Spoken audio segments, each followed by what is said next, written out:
Our story starts, that's how we starting off within the first 20 seconds. After seeing that, a boy named Shinichi wakes up to a weird ass voice, then gets up to go eat breakfast with his parents. Oh nah, this nigga pussy.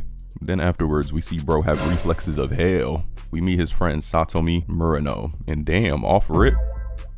Oh my god! Oh crap! I'm so sorry! I didn't mean to, I swear! Real nice, Shinichi. Real nice. Had Yuko see that in 4K. Then we see last night that a parasite tried to enter his body, and it does through his hand, but Shinichi stops it. Of course his parents ain't believe him. Classic. On his way back home, he saves a child in the road from a car with his right hand alone. Now you know for sure that ain't normal. He makes it home and tries to stab his hand with a knife, though the parasite reveals its form on his right hand and breaks the knife. Oh nah. Now Shinichi is forced to cooperate with the parasite while keeping it a secret from his parents. During breakfast, he wasn't bothered by bugs no more either. Later on, the parasite directs him to a dog taken over by another parasite, and it wanted to fight. They duke it out, and Shinichi is shown that the only way to kill it is to destroy the heart of its host. Shinichi asks for a name to call the parasite, so it gives itself the name Migi, meaning right. During school, Shinichi was impressing Maruno, had her ass blushing. Shinichi apologizes to her for accidentally groping her the previous morning. She accepts his apology if he treats her to pancakes, and he says he will. Shinichi? Huh? You are Shinichi Izumi, aren't you? Well, yeah, of course I am. What are you talking about? See ya. I was just curious about your human mating behavior. I could sense you wanted to mate with that female, correct? Huh? Nah, Migi is hell. Then a guy named Kazuki becomes jealous because he wants Maruno for himself and beats up Shinichi outside. Shinichi decides to accept it, but Migi forces him to punch Kazuki. Made his ass run off. Shinichi, Jesus, seriously? I told you not to talk whenever there's people around. please hold still. I'm going to try to make your sex organ erect. What the hell you are? Bro! Shinichi later hears from Yuko that gruesome mincemeat murders are being reported in various locations around the world. He learns from Migi that parasites practice cannibalism merely for survival. Later, Migi senses a parasite nearby controlling a man named Mr. B, and Shinichi heads to an alley to lead him away from other people. Mr. B invites Migi to join him in order to extend their lifelines, but Migi chooses to kill it and remain with Shinichi, unsure whether relocation is possible for parasites. The next day, after Shinichi treats Satomi to pancakes, they see 3 thugs throwing stones at a cat buried in a playground sandbox. Shinichi intervenes, surprising Satomi. They try to throw rocks at him, and he hit them with the I will eat you alive. Yeah, he got it. Later, they both end up holding hands, but after a bit, she switches hands. Migi's freaky ass. Then we see 2 parasites trying to fuck. Oh, hell nah. They start breeding like us. GG's. While walking to school, Migi senses another one of its kind. During the school assembly, Shinichi is shocked to discover that the new math teacher, Ryoko Tamiya, is a parasite and aware of his secret. No eye contact, Shinichi. After math class, Shinichi privately meets with Ryoko in the counselor's office, where she declares that she's not interested in fighting him and asks him to meet her after school. They meet at a restaurant where Ryoko introduces her partner, Mr. A. That's enough. There's no merit in killing one another in a place as public as this. How no one saw that is beyond me. He then says, But you see, Mr. A and I have experimented and had sex with each other. revealing that she is pregnant, establishing that parasites are capable of reproducing humans. That's wild. Mr. A leaves the restaurant considering Shinichi to be a threat. The next day, during math class, Mr. A ambushes Shinichi's school campus. He attacks staff and forces the students to evacuate. Migi suggests using the crowd of students as a human shield, but Shinichi is against hurting anyone and instead lures Mr. A to the top floor, away from the students. As Shinichi barricades the area with desks, Migi tells them that they must fight together. Mr. A finds them, and they wasted no time scrapping with rapid attacks that gave Shinichi the chance to stab Mr. A in the chest.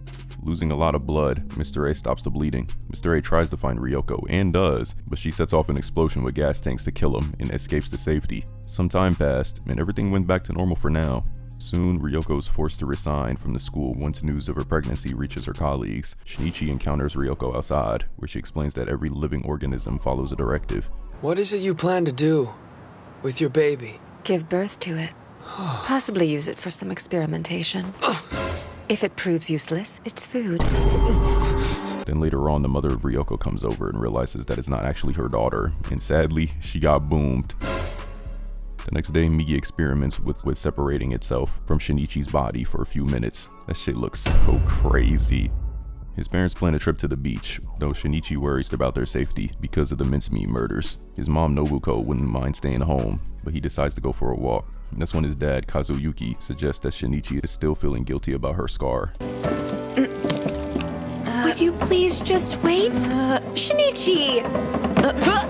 Be careful! That hurt.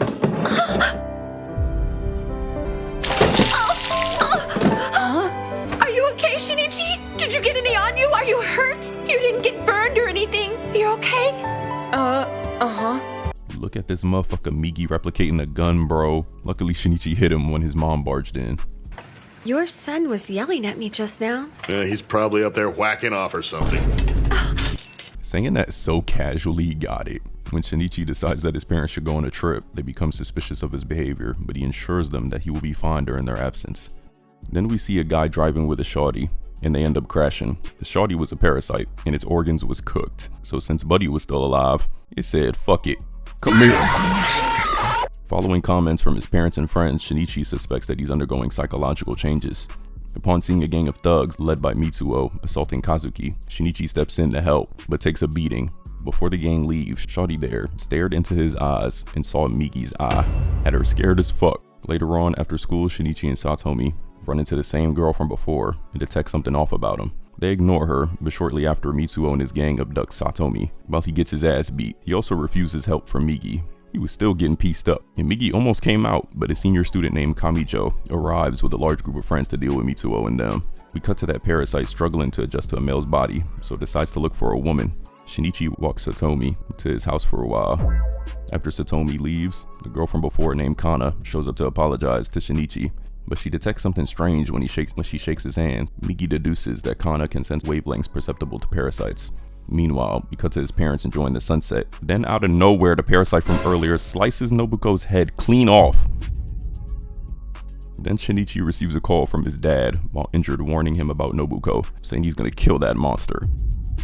The next morning, Migi detects a parasite pull up. He's shocked when he sees his mother. Shinichi is delusional and in denial, preventing Migi from protecting him, and soon he gets stabbed through his chest. Yeah, this world is hell, bro. After Nobuko leaves, Migi merges into Shinichi's body to seal the hole inside his heart, which saves his life. After being informed that Kazuyuki is in the hospital, Shinichi goes to see him and sees Satomi beforehand. He vows to kill the parasite controlling Nobuko. On the way there to the hospital, he meets Makiko, a young student working at an inn nearby. At the hospital, Kazuyuki finds out from the detectives that Nobuko is alive. I guess they don't know. Shinichi becomes angry when Kazuyuki was told that he suffered a head injury, soon realizing that Kazuyuki is unable to face the truth about what happened at the beach. Shinichi stays at an inn while planning to find the parasite responsible for his mother's death. Shinichi gains heightened senses, and that night, Migi explains that his senses have become inoperative while it falls asleep for 4 hours daily, ever since it repaired Shinichi's heart. The following day, as Makiko tries to flirt with Shinichi, Migi senses a parasite nearby. Shinichi runs at crazy speed towards the seawall. Makiko catches up, but bro jumped high as fuck over it. Bro got bunnies. Go to the league. He runs until he sees someone. It's just a guy named Mamoru Uda, a human who has a parasite that fused into his jawline.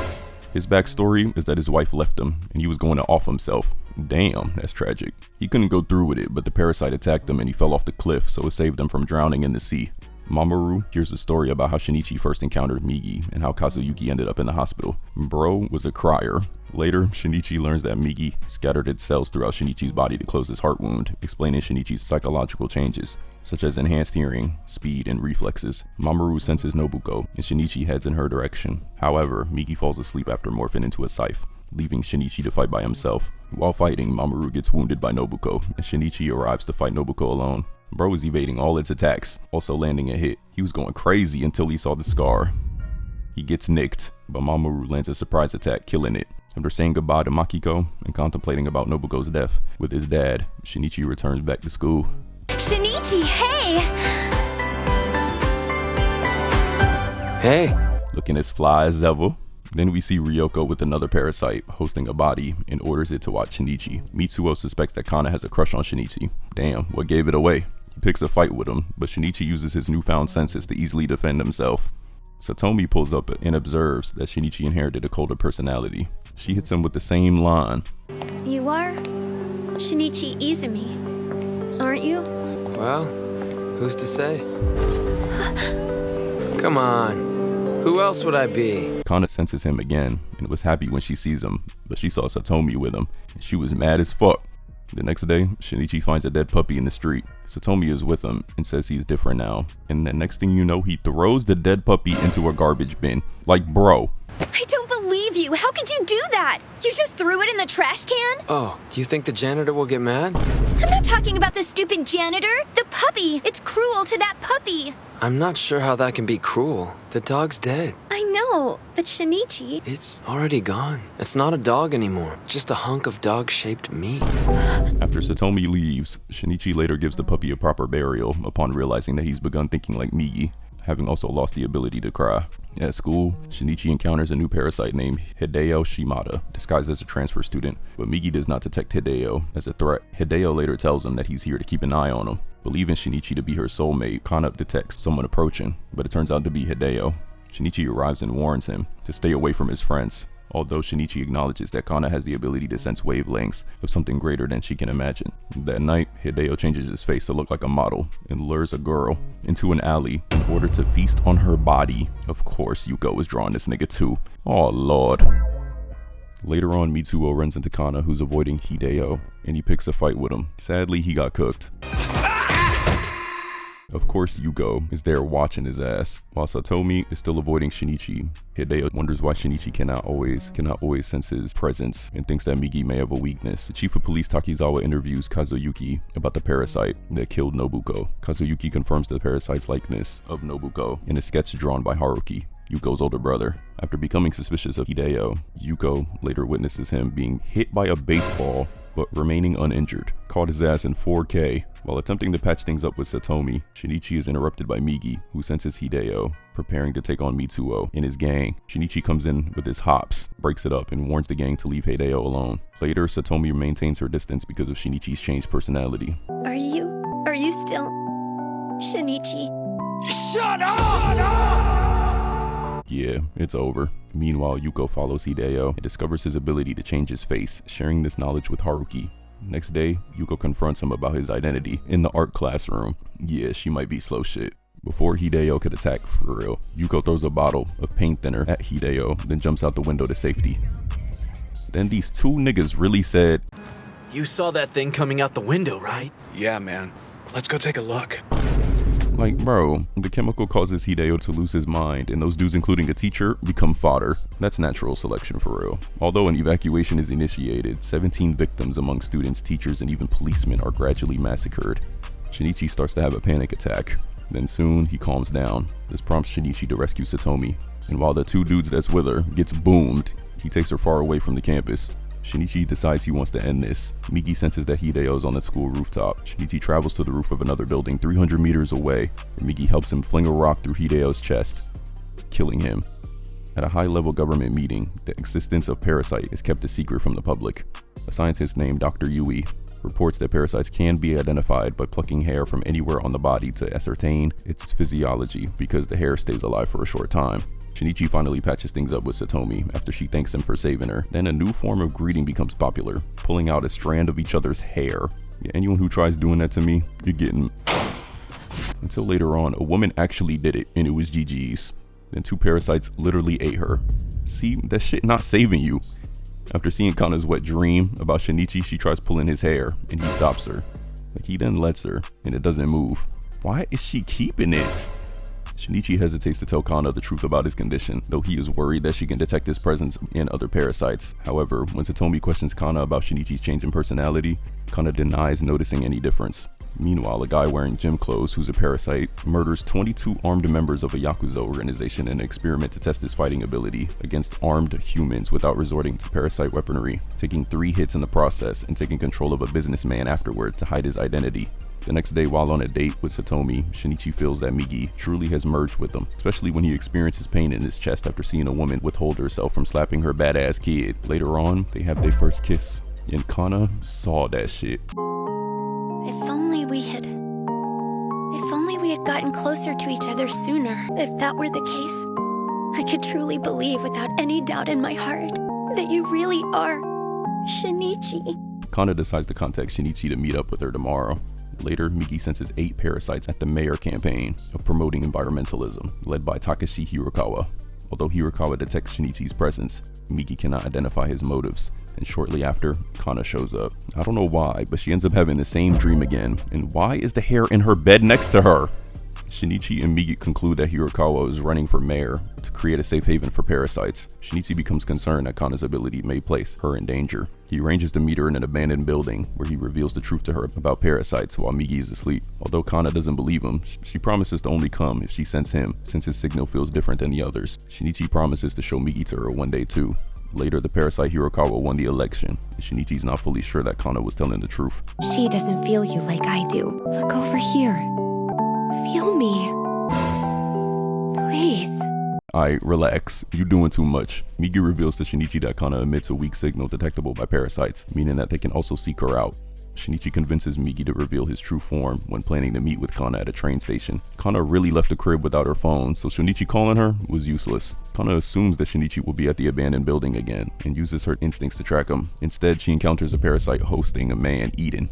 Then it ends up attacking her, and he stabs her right through the chest just as Shinichi arrives. Shinichi rips out the man's heart in blind rage, surprising Miki with his strength, and Kana dies in his arms. Damn. At Kana's funeral, Shinichi exhibits a calm demeanor in the time of mourning. Even Mitsuo crashes out at Shinichi fighting him, but Shinichi lashes back at him, realizing his humanity is slowly leaving him. The newly elected mayor Hirokawa holds a board meeting with other parasites and Reiko Tamura, previously Ryoko Tamiya, about Kana's death. She also reveals that she has given birth to her baby. Well, hello, welcome back. Be quiet. Being put in charge of investigating Shinichi's involvement in the matter, Reiko hires a private investigator named Shiro and arranges for a group of thugs to attack Shinichi in hopes of exploiting Shinichi's right hand, but to no avail. Meanwhile, after talking to Yuko, Satomi avoids Shinichi again after he's been a little bit too calm about Kana's death. At night, Shiro follows Shinichi as he returns to the abandoned building to mourn for Kana's death. Shiro sees Miki, who attempts to kill him. Shinichi desperately restrains Miki, allowing Shiro to escape. The next day, Shinichi and Miki watch footage from Shiro's camcorder, making Miki believe that he's being targeted as a lab rat. Bro was paranoid to the point he just left school and went home. Later on, Shinichi sees Shiro, was still following him, but soon scares him off. In the evening, Shinichi meets Satomi at the playground, but he hesitates to tell her the truth about himself. Look at Miki, bro. Yeah, it was looking cooked. Shinichi seeks out Mamoru and his parasite named Joe to help capture and interrogate Shiro. Meanwhile, when Shiro tells Reiko that he was attacked by Shinichi's right hand, she disbelieves him and terminates his services. When he fell over, that's when she really laughed for the first time. The next day, Shinichi and Mamoru abduct Shiro to the abandoned building, where Shinichi explains all the events leading to Kana's death. Shiro is still suspicious until Miki and Joe physically threaten him and reveals that his employer Reiko is a parasite. The next day, Shinichi meets Reiko at the roof of a university after she attends a lecture on aspects of human behavior. Look at the way she held that baby, bro. She meets Shinichi and explains that she's interested in the evolution of parasites, from a dependence on killing and eating humans to a form of coexistence, but an unequal one. When Reiko taunts Shinichi about his mother's death, he tries to fight her, but she uses her baby as a human shield. Causes him to run away. Shinichi stumbles upon a fortune teller who says that he must find the person who put a hole in his heart to achieve closure. And does she know? Too late for that. I already killed her. Later on, Shiro brings Shinichi and Miki to a parking garage where they witness Kawada, a parasite hosting a man, brings a woman with him. Shinichi tries to step in, but it's too late. She gets clapped with the swiftness. Shiro records video footage of Shinichi and Miki fighting Kawada, with them soon winning. However, Shiro decides to get rid of the video footage and withdraw from investigating parasites. Fairs, he got a wife and kid. Shinichi vows to kill the parasites one by one and protect everyone. Meanwhile, Hirokawa sees Shinichi as a threat because of what happened in the parking garage and enlists Goto, the dude who killed the Yakuza, to dispose of him. He decides to send Miki to handle it. While at school, Miki detects 3 parasites with the intention of killing Shinichi. While running away from school, Shinichi is left alone for 4 hours when Miki falls asleep. To make matters worse, Miki manages to catch up to Shinichi in the middle of the road. Shinichi soon takes off and gets a ride, but Miki catches up to him. 4 hours pass, and Miki wakes up and tells Shinichi that the 3 parasites all share that body. We cut to Shiro come home and sees his daughter and wife dead due to the parasites. Back to Shinichi and Migi. As they fight, they head to the woods in order to decapitate Migi. Migi forms a plan to attack his head. Shinichi comes in close and Migi cuts off his head, but it didn't work. That's when Migi discovers that Migi is a part of Goto, who's actually composed of 5 parasites, each hosting the limbs and the head. That's crazy. Bro was moving. They flee the woods while also taking some hits. Shinichi hitches a ride, but Goto catches up and starts boxing Migi. Had the driver spooked, and as he tries to get on, Migi grabs the wheel enough to have him get hit by another vehicle. Goto lost too much blood, and those 2 men that got out were fodder. Outside the restaurant, Shinichi contacts his dad, warning him to leave the house because he might be targeted. Meanwhile, Shiro's interrogated by a detective named Hirama, concerned about what happened. Reiko chews out Kusuno, Ikawa, and Meisawa for not killing Shiro. The trio do not trust Reiko, who sees the human race much stronger than they realized. At night, Shiro follows Reiko, who soon ends up being surrounded by the trio, turning on her. Yeah, they was trying to backdoor her ass, but she tries to get away. At a construction site, Reiko deals with the trio by secreting a fragment of herself into one of them as a distraction to defeat them separately. Reiko returns home only to find that her son has been kidnapped by Shiro, who left a note to meet him at the park. She contacts Shinichi to meet her there as well. Satomi runs into her worrying about Shinichi, but Reiko tells her not to worry. When Reiko arrives at a bridge in the park, Shiro threatens to throw her son to his death, accusing her of being a cold-blooded monster, since she's not really human. Surprising even herself, Reiko stabs Shiro and retrieves her son before Shiro falls over the railing. Hirama arrives and reaches the dying Shiro, who identifies Reiko before he passes away. As it begins to snow, Shinichi comes face to face with Reiko. Reiko tells Shinichi how her research has shown that parasites and humans are a part of a single biosystem, and that parasites depend on humans to survive. She also warns them about Goto, and to avoid him. Hirama and his men arrive and he's sus of Shinichi, but after testing him, he thinks he's human. Hirama and his men soon open fire on Reiko. He doesn't fight back or flee even though she has the ability to. She entrusts Shinichi with her son before she dies. Shinichi sees his mother in Reiko and recalls other memories as well as Kana and his friends who have died. For the first time since merging with Migi, Shinichi cries. Satomi witnesses. Suspicious of his constant encounters with parasites, Hirama takes Shinichi to an interrogation room, where he is brought face to face with Uragami, a serial killer who claims that he can detect parasites. This dude was really gooning a shawty. Where did you go? Oh no, babe, I'm not done yet, baby. Freak ass. And then the meme happened. Oh my god. After staring at Shinichi for a while, Uragami does not detect anything inhuman deep in Shinichi's eyes, much to Hirama's frustration. Afterwards, Hirama suggests for police officer Yamagishi to use Uragami in an upcoming tactical operation to take down the parasites, though Yamagishi considers this operation as This is pest extermination.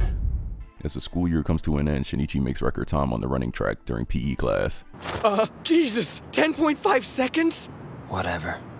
I could have done it in 9. When he later talks with Satomi, he's approached by Hirama, who recruits him to participate in the operation, much to Satomi's frustration. Thanks to a previous conversation with Migi, Shinichi advises Yamagishi to use the flamethrower as the primary weapon of combat. Bro really just laughed. During the operation, Yamagishi and his squad evacuate civilians from the town hall using high-tech equipment to scout out the parasites among the humans. There. It's that one. So the first one is a woman.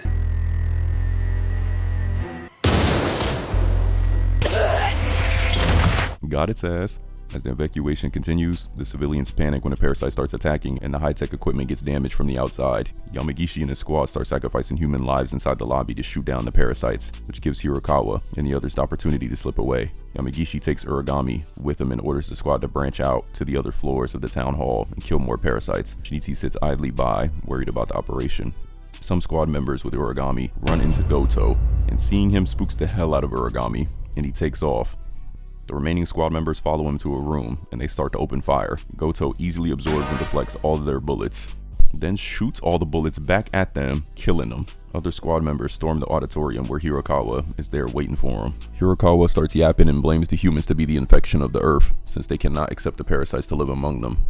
After he's shot to death by the squad members, he's revealed to be a human and not a parasite.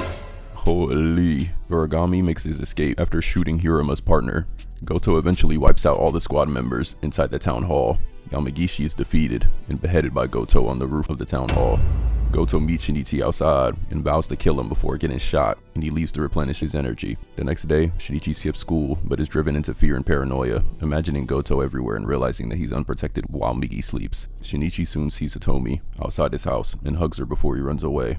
She later finds him at the playground and invites him to her house. That's when they decided to fuck, which renews his will to survive. Pussy was really all it took for him to lock in. The two of us have gone through a lot together, haven't we? So even if something bad happens, we'll be okay. We can make it. Myrna, I think that I might love you. Shinichi, that's a heavy thing to just drop on a girl. Later on, Shinichi and Migi attempt to kill Goto by crashing a car into him when driving off of a cliff, but he survives. They then try to ambush Goto in a forest, where Migi separates from Shinichi for a surprise attack. They execute their attack plan, but it fails and Migi sacrifices himself to allow Shinichi to escape, leaving Shinichi falling into a river and heartbroken. Injured and alone, Shinichi is taken in by an old woman named Mitsuyo, who lets him stay at her house for a few days. While sleeping, he finds that Migi's cells are still within his body. When nearby villagers inform Mitsuyo that another villager was killed, Shinichi realizes that Goto was responsible. He tells Mitsuyo about the monster and decides to confront the parasite on his own. Mitsuyo tells Shinichi not to throw his life away. Later on, after Mitsuyo accepts that Shinichi is still determined to risk his life, she sends him off with a cleaver and wishes him good luck. Goto wakes up from his sleep when Shinichi hunts for him in the forest that night. However, Shinichi is definitely no match for Goto and takes a punch to the gut. Goto was playing with his food at this point. After thinking, Shinichi manages to pierce Goto with a metal pipe from a dump of toxic waste and escapes. Goto soon finds him, and when Goto attempts to strike Shinichi, a fragment of Migi emerges from Shinichi's right arm and counters the blow, reuniting with the rest of himself absorbed by Goto. Infected with toxins from the metal pipe, the other parasites in Goto's body reject his brain, allowing Migi to destroy the body. Shinichi goes back to grab his cleaver, and as Goto's body tries to regenerate, Shinichi is left with the decision between preserving or destroying Goto's body. While initially deciding to let Goto live, he is convinced by Migi to destroy Goto's body for the sake of humanity. 1 year after the town hall incident, the mincemeat murders have stopped occurring. In a dream, Shinichi is saddened when Migi bids him farewell and prepares to hibernate, not long before bringing up memories of people who passed. Shinichi wakes up with a restored right hand. While on a date with Satomi and getting ready for college, Shinichi contemplates on how it is contradictory for humanity to love the earth without loving themselves. Later, Shinichi sees Uragami and tries to confront him, but he abducts Satomi, taking her to the roof of the building, killing the two people that were up there too. This sick fuck. When Shinichi catches up to them, Uragami explains how humanity is filled with monsters, commenting that Shinichi is halfway between the humans and the parasites. However, Satomi expresses that she finally understands Shinichi as a person. As Uragami throws Satomi over the ledge, Shinichi takes the stab through the left arm and knocks him out, but fails to save her. Migi appears in Shinichi's mind and tells him that he should do the holding now. Shinichi finds his right hand holding up Satomi. As he pulls her up to safety, thanks Migi for still being there and coming back to help him. Hey, do you remember the little puppy that died a while back? And I threw it in the trash can? I keep forgetting to tell you this, but I thought about it for a long time, and I buried it underneath a tree. I know. Huh? I know. You did the right thing. Because you are Shinichi Izumi. Good thing some witnesses came. All of us are born here together, and we live our lives trying to understand each other, using little bits of reason we accumulate along the way, striving to find someone to relate to, and when we finally do, it's already over. That's the end, them playing that banger ending. So until next time, I'm out.